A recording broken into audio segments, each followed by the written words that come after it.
record out west. Boston looking to improve to 10-1, facing the Golden State Warriors. Now, when you see what these two teams are doing right now in the East and West, I mean, how many times in NBA history have we talked about the Lakers and the Celtics? It does seem like, to start the year at least, that they are the two top teams in each conference. It is, and I'm more shocked with the Boston Celtics. Reason why Gordon Hayward is out. The kid Williams was out. And at one point, Stan, they had no one over 6'8" with the Boston Celtics, and Jaylen Brown's been out. Daniel Tice has been out. They have found a way to just keep winning games and close games, and I think that'll bode well for them later on in the series. There's no question. Season. I mean, they're just outside the top 10 defensively, you know, and when they have everybody, we know they're going to be a top 10 defensive team. And they got three guys averaging 20, and you can throw Hayward in there before he got hurt, you know. But this is what I love about the NBA, right? We've got the #1 offense against the worst defense, and you're thinking it's going to be a high-scoring game, and it's 100-97 going down the stretch here. You love it. Every night's a new night in the NBA. Anybody can beat anybody. It's fun to watch. And it looks like Kemba Walker, Lakers get the win 99-97. LeBron James, 7th game this season with 20-plus points and 10-plus assists, leads the NBA in assists 29-11. Let's hear from King James. All right, LeBron, you had to do a little extra work tonight. I suppose on that last play, though, that's part of the reason you have Anthony Davis, even if he's not doing as much earlier in the game in this case. Listen, when you got AD at the rim, he can make up for a lot of mistakes. But we played it perfectly. We did not want to allow them to be out on the perimeter, make them drive, and got Harrison off balance a little bit, and AD took care of the rest. You've been in the league for a while, played a lot of games, 40 more minutes tonight, early in the regular season. I know that's just part of what your mindset's always been, but what does that show about where you're at this point? Well, I mean, the best thing about it is the last game I got to sit the whole fourth. It's going to be games where I got to play high minutes. Obviously, Coach Vogel definitely doesn't want that, and we want to try to keep those minutes down. But we also want to continue to play great basketball, and I felt really good tonight. So, nevertheless, start the process of getting ready for Sunday, starting right now when I get in the locker room. I guess we got a hint of how good you feel on that dunk on Bjelica. At what point do you realize you're going to go a little bit higher even than usual? I just feel great, man. I feel great. I've been saying it all year, just to have my spring back, to have my quick twitch back, just to be me again. I feel great, and for me, it wouldn't be possible without my teammates and my coaches putting me in position to be successful, and that's it. Last thing for you, you guys have basically taken care of business early this season. What does that do for the team as you try to grow together and build into the rest of the season? Well, we got to have a next man up, attitude, and next man up was KCP tonight. Hell of a job he had in that second half, especially in that fourth quarter, shooting the ball with extreme confidence, making shots around the rim, a couple layups, and defensively just being in tune on Buddy Hield late in that game. So, game ball to KCP. All right, LeBron, appreciate it. I appreciate it.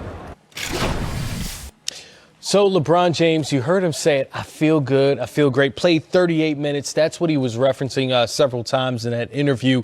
3 steals for him, 4 block shots for Anthony Davis.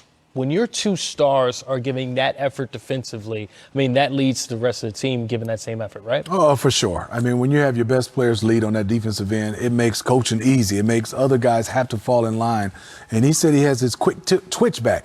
Anytime you're talking about a great player like that that's been playing this long, basically is raving about he has his athleticism back, that's scary for me, because usually after 16, 17 years in the league, you don't say you have your athleticism back.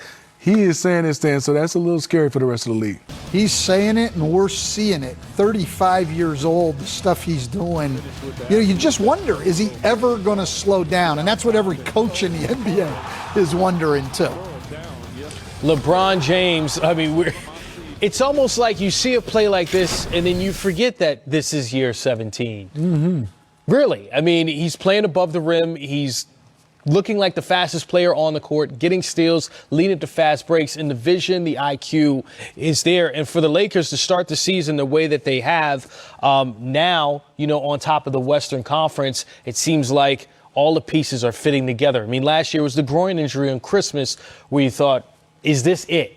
Is this the time where possibly you see LeBron James take a step back? And clearly not. And I think having more responsibility, he's always handled the basketball and made plays unselfishly, but he is exclusive their starting point guard, Stan, and that takes a lot to be able to still score 29 and then get a lead the league in assists at his age. I am impressed of what he's doing right now, and this team still hasn't built that chemistry yet. Yeah, no, look, what they're doing, which I think is great, is they're relying on their defense while they build the chemistry. And so they can get time to do that, even though the offense has been a struggle because they've been the number one defense in the league. And that's not going to change anytime soon. With LeBron playing as hard as he is, with Anthony Davis on that team, with wing guys like Avery Bradley, KCP, and Danny Green, and then Dwight Howard to finish games, that defense is going to stay solid. It's going to give them a chance to build their offense, and they're as good got as good a chance as anybody to win the championship. And now we're watching, okay, who's going to continue to lead the league in wins and who's going to have the best record? The Lakers get their 10th win, and the Boston Celtics, they follow suit, starting the season 10-1. They've actually won 10 straight games, their best start since 2007-2008 season. Remember what they did there, won the championship. Highlights coming your way next on Game Time. Reveal top 5 as things stand here in mid-November now. We usually start from number 5 and move up. I know. I feel like it's a game show. Like It should be a game. There should be sound effects. And like I've said, we really should have a ladder. no ladder. But we do have some shake. Okay. The top 5 this week, which is nice. Nice to see some new faces. Number 5, tell me if you thought you'd ever say this last year. Pascal Siakam of the Toronto Raptors checks in at number 5 for his first time ever in my memory of him being on the MVP ladder. I can't imagine he's ever been it before. No. I mean, we're talking about the reigning most improved player league. Yep. Now he's made that leap to trying to become a legitimate MVP candidate. No one knew what to expect from Toronto without Kawhi Leonard. Siakam has been unbelievable, playing high energy on both ends of the floor, averaging 27 points a game, which, again, unheard of. This guy who averaged 7 points a game 3 years ago. It's a lot to ask from him, right? I mean, in Kawhi's absence, Yes. the defense was there. He's part of a really good defensive scheme for Toronto. He's been great this week on the road. What we saw from him in the finals has carried over dramatically, which is very good to see from a young player like that. All right, I have no issue with this. This is fun. Pascal Siakam, complaints. number 5. All right, number 4. Number 4, always on the MVP ladder, your status as a team affects Of course. whoever might be the catalyst driving it. And to me, is there any doubt how good Kemba Walker has been for the Boston Celtics? Everybody wondered, what happened to Jason Tatum and Jaylen Brown last year? They just didn't seem the same as they were from that playoff series the year before. Here they are now playing off of Kemba, all 3 guys playing at an extremely high level.